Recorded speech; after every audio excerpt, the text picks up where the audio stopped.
The world is changing fast, and so are the local real estate markets. Don't worry, though. We've got you covered. Welcome to the Real Estate Revolution. This is the Real Estate Revolution podcast. I am Kip, your host, and well, as you can tell today, we're doing something a little bit different. We have decided to go video. You guys have asked out there in the interwebs, and we are trying to deliver. So we are at the Lore Real Estate World Headquarters new video studio. Ta-da! Ta-da. Yeah. What do you think, Ryan? It's pretty crazy. It's kind of fun to be on camera and, in our headquarters. I kind of feel like I should be sipping on a cognac and smoking a cigar, kind of the decor here. Yeah, exactly. Well, this is going to be a work in progress, everybody. So hopefully over the next several weeks, we'll kind of refine things. And until then, just kind of bear with us. So today, our topic is we are going to kind of discuss why people are flocking from out of area to the Bend and Eugene markets. So we're going to talk Bend life and Eugene life and kind of give some insight as to, well, what most of you that live in these communities already know, that they're really an amazing place to live. And so as always, we should probably start out with our weekly market report with Ryan Neal. So why don't you take it away, Ryan? Yeah, I know this is why all of you are really tuning into the show to hear me give the market report. So here it is. Okay, so to start with, like usual, we're going to go into our weekly mortgage rate update. As you know, we're in quite a dynamic situation right now. With that said, rates in Oregon, the average 30-year fixed rate is staying pretty steady, right around 5.5%. If we look at it in terms of APR for a 30-year fixed rate mortgage, we're right at 5.43%. So for VA and FHA loans, we're right around 5.3%, just a bit lower than that. So it's just amazing that we're already into the mid-5 range and we're not even into the heat of the market season yet. We're not into the heat of the market season, so, stay tuned. And, if you're right on the edge of being able to qualify for the kind of property that you're looking for, it's time to, start really, putting your nose to the grindstone. And we aren't thinking that there's going to be a ton more inventory coming onto the market. And we're kind of at this point where people are really jumping in. But, it could be just as good of a time as any to start looking. So. Well, yeah, I mean, on that level, really, with interest rates going up and prices continuing to go up, every minute you delay getting into the market, whether you're looking at the Eugene Springfield area or the Bend Redmond area, you are costing yourself more money.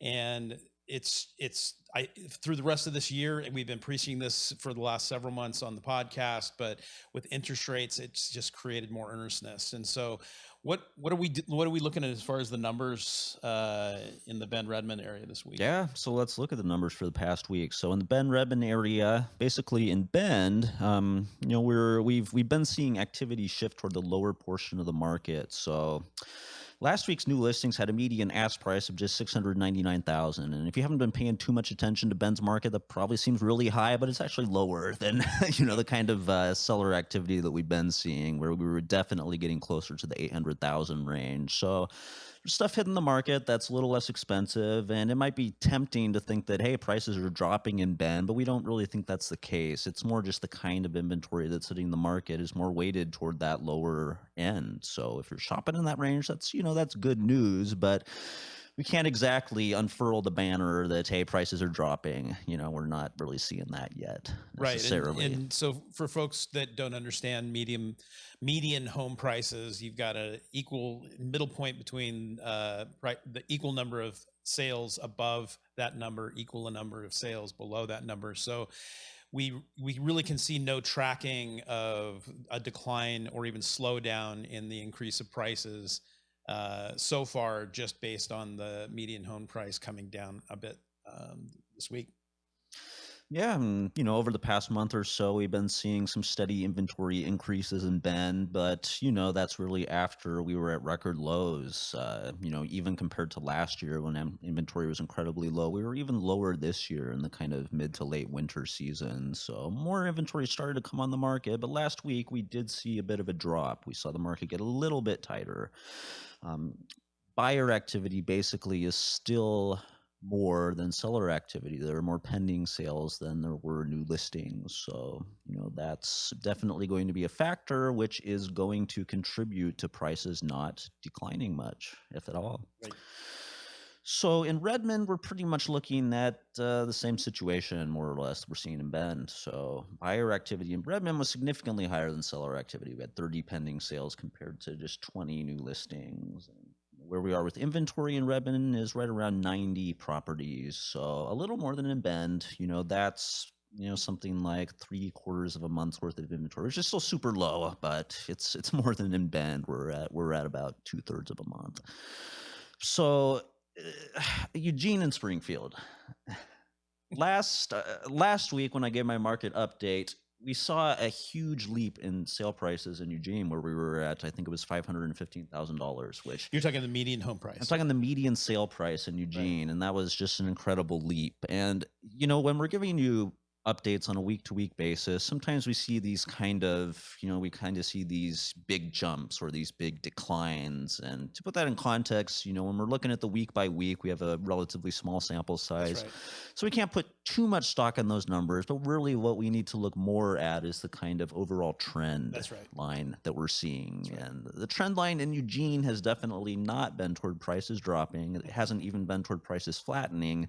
The trend line is up, but last week's numbers were exceptionally high, and we didn't see that quite this week, where the median sale price was $475,000, which is still a significant jump over what we were seeing in March or February. Right.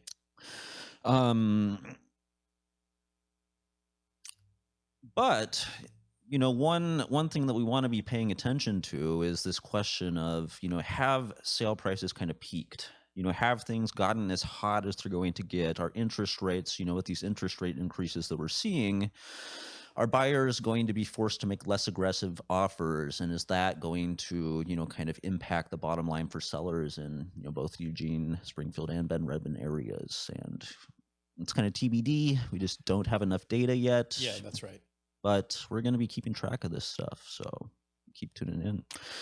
In Springfield, it's looking like the lower end inventory in Springfield is getting bought up super fast. So what we saw last month was that there were a lot of listings in the kind of sub 400K range. So, as Springfield has been for a while, a kind of pretty compelling lower cost alternative to Eugene, if you are looking at these lower price points. And at least during March, it was significantly easier to find one of these sub 400K homes in Springfield. But what we're seeing now is that they're just getting bought up really fast. Right. And part of that is we see migration out of the preferred areas. So like people that want to live in Eugene or want to live in Bend are getting forced out of living in those cities. And because Redmond is so close to Bend and Springfield is so close to Eugene, we're seeing just more migration into, just marginally less expensive markets. Yeah, I mean, the gap is really closing between Eugene and Springfield on one hand and Bend and Redmond on the other, where, in the past, that gap was much larger, where it was significantly cheaper to live in Springfield, significantly cheaper to live in Redmond. And well, looking at what's available right now in Springfield, there are only 40 properties active on the market, and they have a median ask price of $477,000 in Springfield. So, in Eugene, it's something more like 500 and I don't have the number in front of me, but okay, yeah, 527,000. Oh, wow. So the gap is really narrowing. Yeah. And at least during the past week, we started to see more high-end listing activity in Springfield, where, a lot more properties in the 500,000, 600,000 range or higher. Yeah. And in March, there was a real shortage of these. People were just grabbing them up as fast as they could be listed. So, things are kind of, going back and forth. But right now, if you're looking for a somewhat higher end home in Springfield, you'll have a little bit easier time than at least you would have about a month ago. Looking for a lower end home, then good luck. It's going to be pretty rough. Good luck. Don't kill the messengers. So the question right now in all of our local markets is really, whether the unaffordability that we're seeing, where it's getting more and more difficult for people to qualify, period, to purchase a home in our communities, the question is whether that's going to start to tip the scales, where we do start to see inventory accumulate just a bit. And when I say accumulate, we're so low right now that we're not going to have a buyer's market. That's right. That's right. That's just not going to happen. But we may see a little bit of easing compared to what buyers have become all too accustomed to the past few years. Yeah, and what we've been telling our clients is, unfortunately, it's not a matter of seeing prices go down. Really, it's a matter of seeing how much above list price that you're going to need to come in at is coming down. So even right now, in comparison with last year at the same time, we're seeing people make $100,000 over list price offers, and they're getting declined. I do believe that we'll see that narrow down like we did last year. Why midsummer, by the time we hit the fall, you're still going to have to come in above list price, but maybe $30,000 or $40,000, maybe even $10,000. So, and list price is going to be higher than it was during the spring. for sure. I mean, that's the thing. But to your point, really seeing even a modest amount of inventory increase because we're seeing some people drop out of the market because of affordability. It's going to translate to just still insane offers, but it's a matter of degrees at this point. So yeah, and the thing is, if you're paying attention to the national media, you're probably seeing all of these news stories about how these markets that were super hot. Like I was just reading something about an agent in Portland talking about how this was the first time in the last couple of years that he had a listing stay on the market through the weekend. He listed it Thursday or Friday or whatever, and he had a couple of people. They said they were going to make these offers, and he was starting to sweat because it was Monday or Tuesday and nobody had made an offer yet. And finally somebody made an offer at ask price, which his seller accepted. And he said, yeah, this is, the market's changing here. But even if you look at Portland, compared to the Eugene, Springfield, or Bend, Redmond markets, they're not facing the same inventory crunch that we are in these markets all across the country, where the temperature is cooling significantly compared to how things were a year ago. That's not what we're seeing here. We're not seeing our markets cooling off at all relative to what they were last year. In fact, we came into the spring buying season here with even less inventory than we had then. So it's going to take some time, for these interest rate increases to, start to be actually reflected and, how it feels to be looking for a home in our communities. Well, and one of the differences between the Bend and Redmond area, mostly the Bend area and the Eugene area, is that I would say prices pushed the first-time home buyer segment out of the market for the most part last year. And so, here in Eugene, we saw several people last year get pushed out of the market because of price, but because interest rates were still, historically low, we were still seeing, a decent amount of that kind of first-time home buyer segment of the market. And as we see these interest rates go up, we will see the remainder of the Eugene first-time home buyer market kind of disappear because of interest rates. But in Bend, we already got there last year. So this idea that we're going to see a mass exodus of buyers out of the market because of interest rates, especially in Bend, I think is over optimistic. Where we might see some, people leave the market in Bend is folks that are looking at second homes, and they're starting to see, with interest rates going up, it's going to, that if they're financing their second home, they're going to have to start seeing whether the numbers really pencil for them to have a home sitting that's costing them an extra $1,000, $1,500 a month to, just to service debt.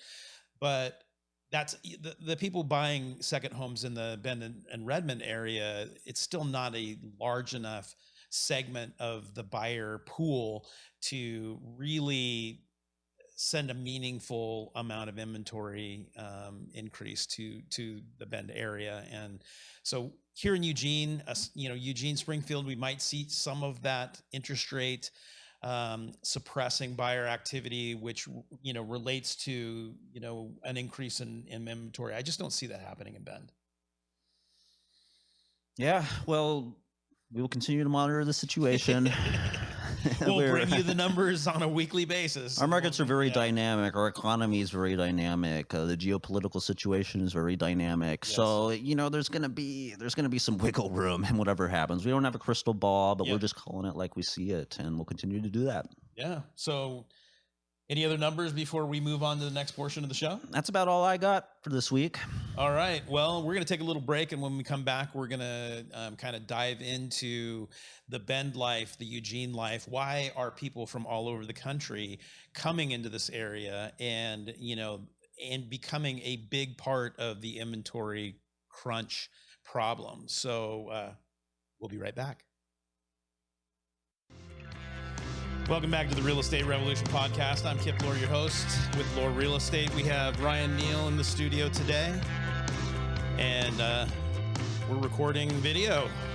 Pretty crazy, huh? Crazy, but also a natural evolution. It's great to be connecting with people in this way. It feels a little different, even though we're in front of the same microphones, the same mixing console, it's Right, a little different. Right. Well, there's things that go on behind the scenes that when it's just audio, it's a lot easier to get away with. But since you're looking at us right now, we can't really get away with too much. So today, the subject matter is we are going to talk about Bend life. We're going to talk Eugene life. Just what is it that's bringing so many people to our areas, our communities, and helping to create kind of the housing crisis that we've got right now? And, it's twofold. It's not just a ton of people coming in from out of area, but the folks that are relocating from out of area are a significant enough number that they are putting a lot of pressure on our inventory and definitely contributing towards, these price increases and the lack of inventory that we see. So you want to start with Eugene? Yeah, so, maybe to start the conversation, both me and Kip have spent pretty significant portions of our life living here in Eugene. That's right. I first moved here in 2004 when I entered the University of Oregon as a student. I got an English degree there and kind of stayed around after I graduated. I've gone back and forth to a few different places, but I always keep coming back to Eugene. There's just something about the community here that keeps drawing me. Yeah, and what's interesting about that story is I can almost duplicate it. I came here for the first time to go to University of Oregon, got a degree in music performance, and migrated out of the area. But I think this is my third stint back in the Eugene Springfield area, and certainly quality of life. Certainly there is a certain je ne sais quoi about Eugene that I think people are seeing that it's very unique in comparison with a lot of other communities in the country. And I think one of the things that I've observed, Eugene has definitely, since I was in college here, it's a very different town. And I think part of that has to do with just growing up a little bit. Part of it has to do with the transplants that have come into the community. But I think part of the allure for folks, and part of the allure for me, quite frankly, is, you've got a lot of the urban advantages, but not as many of the urban disadvantages, right? So the food is good, restaurants are good. It's a very clean city for the most part. Actually, our transit system here is very top notch, especially pre-COVID. Would you agree? Yeah, well, top notch might be stretching it a little bit, but it's not bad. We have a pretty functional bus system. I'll say that. Well, I mean, I just, if we go to talk about Bend almost has a non-existent transit system. Some transit's better than no transit, for sure. Right. But I would say, crime rate here is fairly low.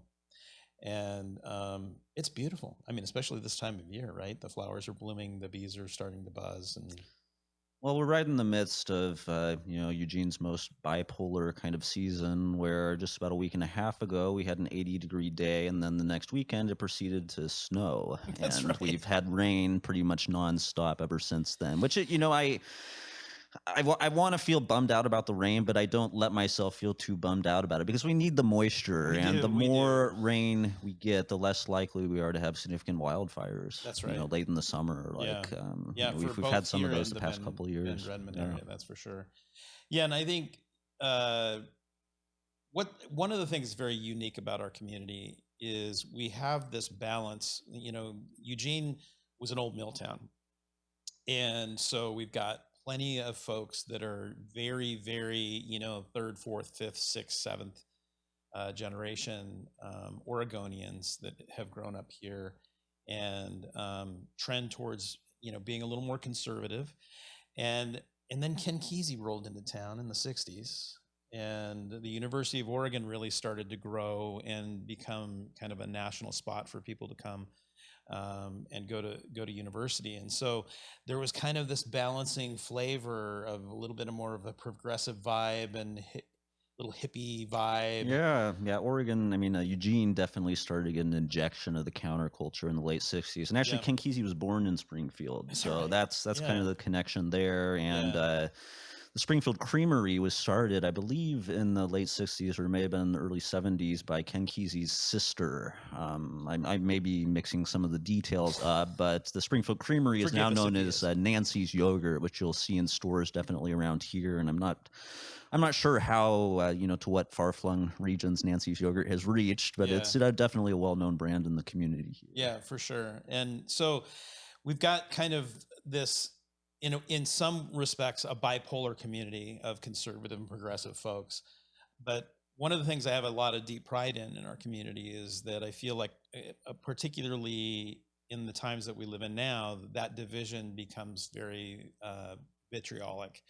And I think in our community, we've been able to find a more moderate way to stay plugged into the community and communicate with our neighbors, even if we don't necessarily agree with them.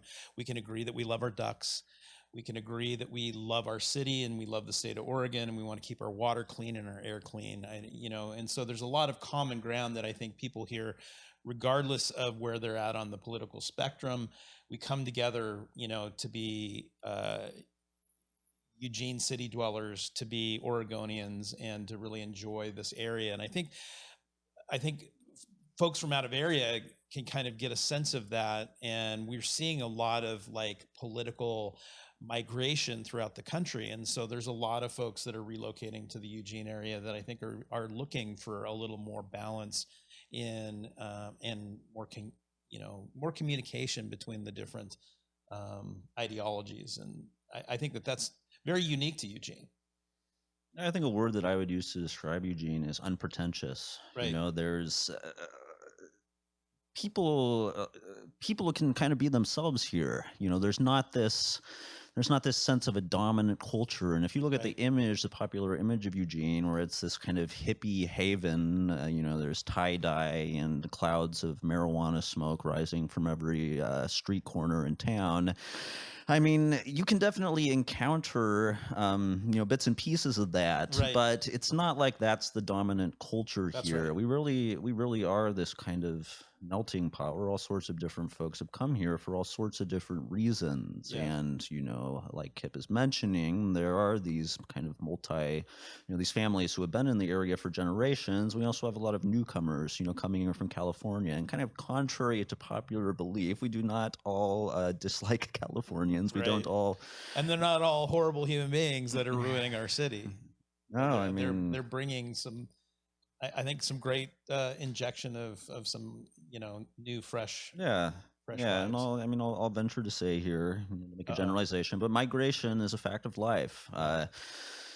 People are moving here and there for different reasons, and people are coming to our area for particular reasons, and they're also bringing quite a lot of things with them. And we can also look at that, in the context of what's happening with the housing market. And definitely there's a conversation to be had there. But I think the place that we really want to start with is that people are feeling drawn to Eugene. They are feeling drawn to Bend and to Oregon in general, and there's a reason that they're feeling drawn here. Yeah. And It's quality of life.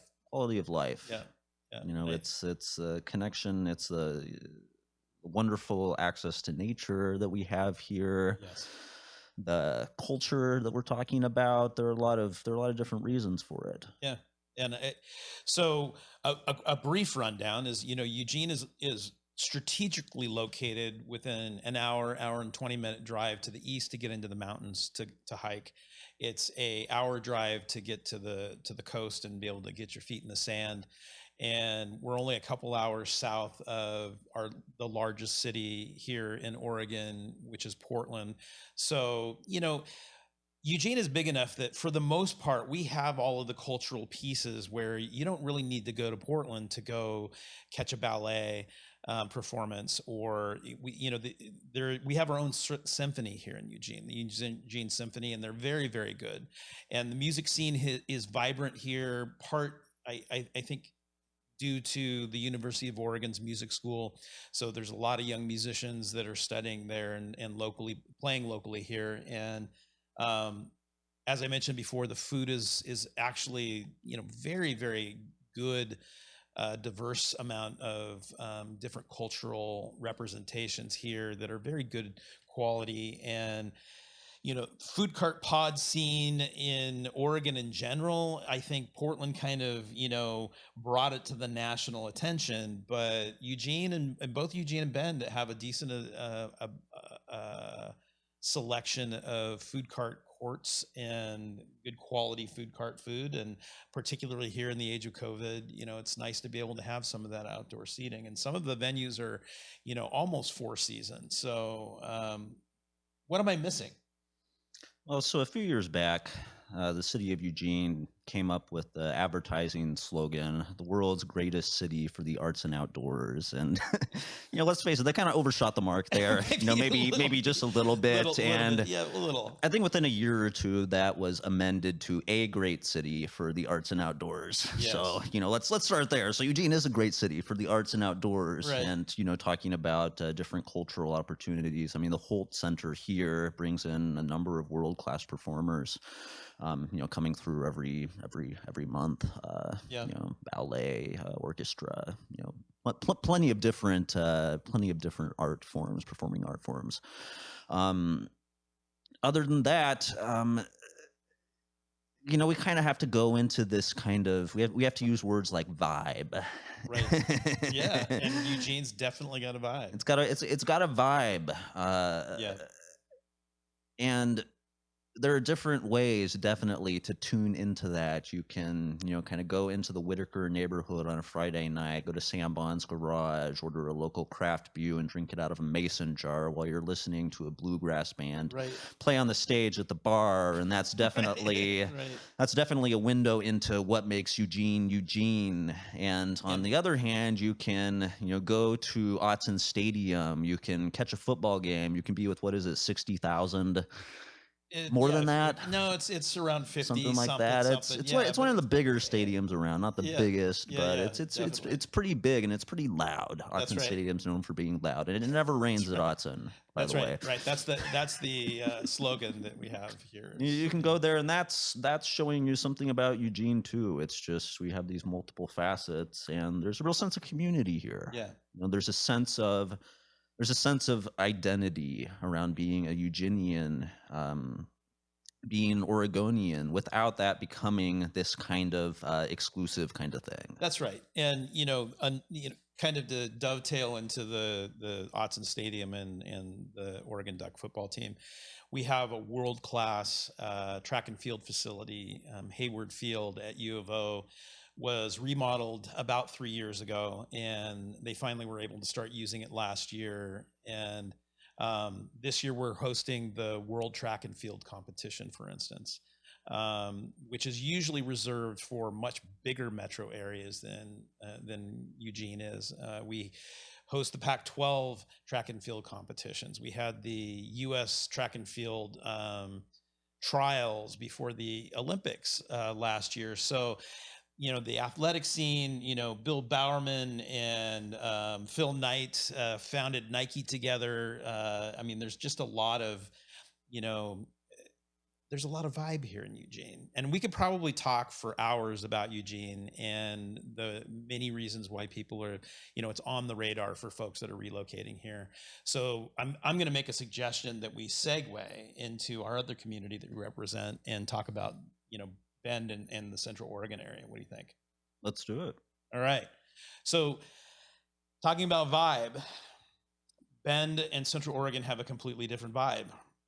And I would say part of that is due to, it started out as a small mill town as well, but it's on the other side of the Cascade Mountain Range. And so it's been traditionally isolated from the rest of the state. And especially before the town grew and it kind of got on the national map, it was a little tiny, sleepy mill town. And I would say you could go back 30 or 35 years ago, and it was a very, very small, sleepy community. And over the last 30, 35 years, Bend has worked really hard when the timber industry, the mill industry kind of wound down and could no longer support the community.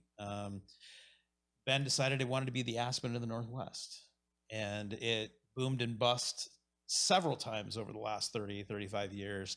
And funny enough, the Great Recession, the Great Market Crash of 2007,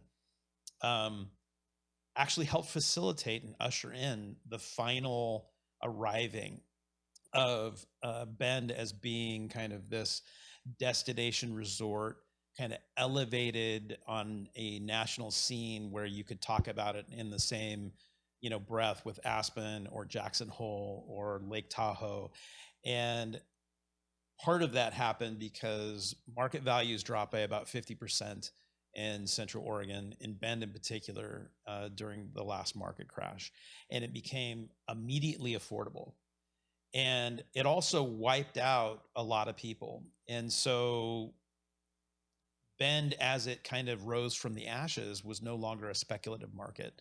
People were relocating to Bend because they could afford to relocate to Bend. And then on top of that, as we started to become less affordable, people were moving, either retiring to Central Oregon or buying a second home in Central Oregon. And now prices are, we have clients that thought that they could buy homes in Bend because they'd been priced out of the Lake Tahoe market, for instance, coming out of the Bay Area. And there's a sticker shock for them looking at properties in Central Oregon where we're kind of in line with these other communities. And so the Bend vibe is a mountain town.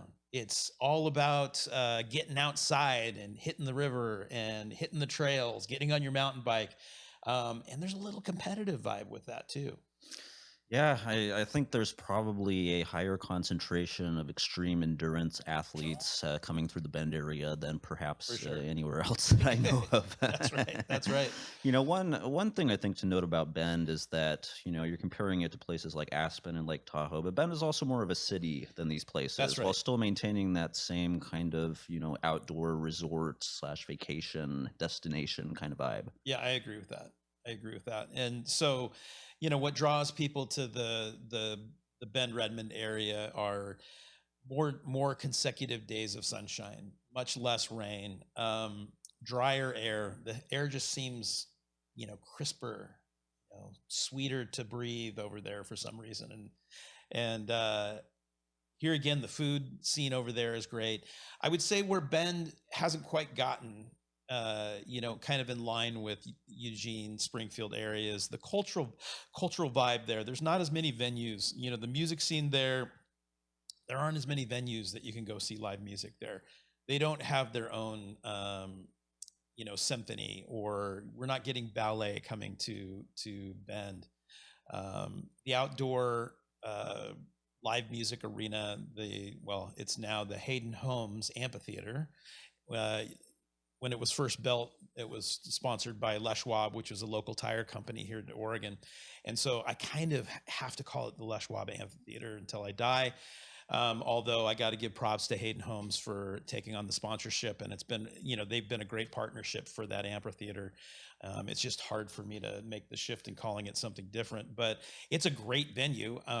Some of the best concerts that I've been to um, in my life have been at that amphitheater. And so you can hop in the river and take a 2-hour float with a beer in your hand. You can go out your front door and get on your mountain bike and hit Phil's Trail. The walkability in Bend is really outstanding. Traditionally, the walkability in Bend was really just limited to the downtown area of Bend, but now their Northwest Crossing area has its own wonderful shops and restaurants and walkability. You don't have to come into town. And there's other parts of Bend that are, these growing kind of walkable communities that are sprouting up that are just far enough outside of the city center that they're creating kind of their own walkable neighborhoods and bikeable neighborhoods. And it's just, it's just a different vibe. Yeah, so Kip, you mentioned, being back and forth, leaving Eugene, coming back to Eugene, and Yep. you've spent significant time in Bend, and you actually, you're kind of spending half of your time now in That's right. Bend, half of it in Eugene. That's right. So, you are speaking from the perspective of somebody who has and is still living. That's right. That's in the right. And I community there. actually feel kind of spoiled about it as well. I'm a little bit I blush a little bit about it because I do get to live in both communities about half time. My wife works at the University of Oregon as a student health nurse at the Student Health Center, and but she doesn't work summers, so we get to spend all of our summer days over there in Bend, and then having an office in both cities. I travel back and forth quite a bit, almost on a weekly basis, back and forth from here to Bend or from Bend to here, and so I feel very invested and embedded in both communities. And in a way, I feel like I get the best of both worlds, best of both vibes. And there are definitely some restaurants here in Eugene that just, I can't wait to get back over here to, have my favorite, taco war. Come on, man. There's no taco war in Bend. But I feel the same way about Bend. I can't wait to get back over there and hop on my mountain bike or hit the river with a paddleboard. And so it's here again, what these two communities have in common is livability, is quality of life. And I think that both of these communities on each side of the Cascades have really, hit the radar on the national scene. And we're just seeing, particularly because of COVID the last few years, I think people are really starting to orient towards quality of life and making decisions about where they want to live, not based on work or where they can get a job, but where's going to be a good place for my kids to go to school. We want to be able to go hiking or biking or fishing. We want to be able to go to the beach. We want to be able to slow down a little bit and smell the roses. So both communities on both sides of the mountains, just in their own beautiful ways, really provide a lot of quality of life to folks that have lived here for many years, and for the folks that are fortunate enough to be able to come into our community and become a part of the community. Yeah, so this is the real estate revolution. All roads lead back to real estate. So, I think it's time to talk a little bit about how, the livability of both areas, how the real estate scene in Eugene, Springfield, real estate scene in Bend, Redmond, how that factors into the conversation there. Well, yeah, and I think, the difficult thing now, because of the lack of inventory, is obviously there are lots of folks that are getting priced out of both communities. And so in a way, that's really unfortunate for the less fortunate folks who can't, that don't have the resources to be able to come into the community. And I think that this combination of high demand, particularly from, it's also for folks that don't want to leave the area. I mean, part of the crunch in inventory is the people that live here don't want to go. And so they're not putting their house on the market. So we've got people who want to move in, and we got people who don't want to leave. And so it really creates a crunch in that inventory, which makes it very difficult for folks who aren't already established here to get here and get established. It's brutally competitive right now to find a home in both of our markets. Yeah. And, for the last few years at least, perhaps a little longer than that, Eugene has had especially low inventory. We're talking below, certainly below 1 month in the past couple of years. But even before that, we were hovering below 2 months, around a month and a half or so. And one thing we need to talk about, if you are considering finding a home in Eugene, is that the quality of inventory here is not excellent. We've had a severe shortage of new construction over the past 3 decades, actually, where there just aren't many homes being built that have these more modern features that people are looking for, especially. Yeah. And when homes do come up on the market that, we have these 60s, 50s vintage homes, particularly in the areas that are pretty desirable around the city center. We have these homes coming up that are pretty vintage, but they've had a nice remodel. Yeah. These are the homes that tend to get 20 offers coming in on them when That's right. you end up paying $100,000 over list price. That's right. And I think that is kind of the salt in the wound for folks. Is not only is it hard to get into contract on a home, but likely you've paid top dollar, in some cases $100,000 over list price, and now you've got to spend another $20,000 or $30,000 fixing the house up. So it is tough. And I think the takeaway for today is that both of these communities are wonderful communities to relocate to. And there's certainly many, many reasons that folks like you out there are looking to make a new home in one of these two communities. And I would say I've got my idea for Kip's tips this week. So I'm gonna hold back and wait for Kip's tips for my final thought.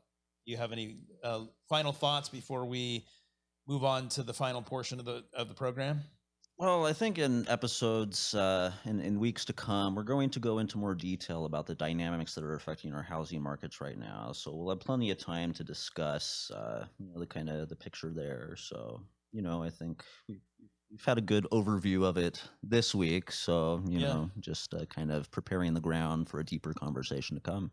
All right. Well, as always, we appreciate you joining us each week for the Real Estate Revolution podcast, and we'll see you next week.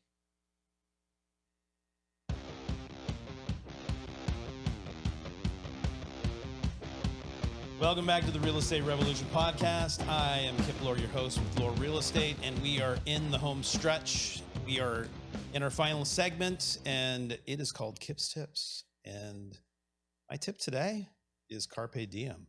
Seize the day. I think if you are thinking about purchasing, probably in any community that folks are wanting to live in these days, the markets are very similar, low inventory, prices going up, interest rates going up. So if you're thinking about doing it and you're ready to do it, you need to jump in now. For the foreseeable future, we're going to see interest rates continue to go up, and we're going to see prices continue to go up. So by waiting, it's just going to cost you more money. So jump into the market. Don't be afraid. No, don't be afraid. And that doesn't mean not doing your research, not doing your due diligence. We're assuming that you've been through a process. You've decided that these are the communities for you, that you can make it work financially. And once you've reached that point, there could be a lot of second guessing. Is the market going to tank right after I buy my home? And am I going to, lose all this equity that I've accumulated very shortly after my purchase? Am I going to put myself in a, rotten financial situation, especially if you've been through 2008? But, we're really looking at a very different kind of scenario. That's right. So carpe diem. Anyway, that's it for the show today. Thanks for joining us, and come back next week. Thanks, Ryan. See you next week.